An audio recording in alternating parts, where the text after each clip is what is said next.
பந்தலூர் தேவகிரி குடியிருப்பு பகுதியில் உலா வந்த ஒற்றை காட்டு யானை. வீட்டில் கதவை உடைத்து உள்ளே செல்ல முயன்ற யானையின் வீடியோ வைரல்.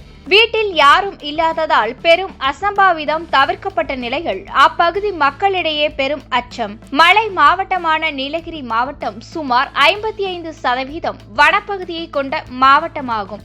இந்த வனப்பகுதியில் யானை, புலி, சிறுத்தை, கரடி, மான், காட்டுமாடு உள்ளிட்ட பல்வேறு வனவிலங்குகளின் புகலிடமாக திகழ்ந்து வருகிறது. இந்நிலையில் அண்மை காலமாக கூடலூர், சேரம்பாடி, பந்தலூர், தேவாலா, பட்டவாயல், தொரப்பள்ளி உள்ளிட்ட பல்வேறு பகுதிகளில் உணவு மற்றும் தண்ணீர் தேடி வனப்பகுதியில் இருந்து வெளியேறும் காட்டு யானைகள் குடியிருப்பு பகுதிக்குள் உலா வருவது அதிகரித்து வருகிறது.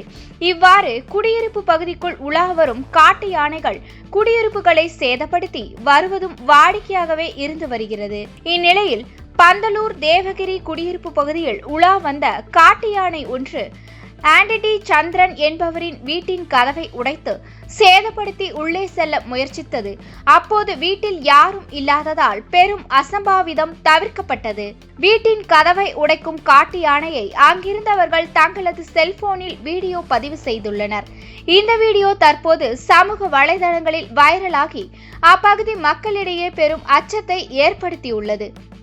எனவே வனத்துறையினர் குடியிருப்பு பகுதிக்குள் உலா வரும் காட்டு யானைகளின் நடமாட்டத்தை தீவிரமாக கண்காணித்து அடர்ந்த வனப்பகுதிக்குள் விரட்ட வனத்துறையினர் நடவடிக்கை எடுக்க வேண்டும் என அப்பகுதி மக்கள் கோரிக்கை விடுத்துள்ளனர்.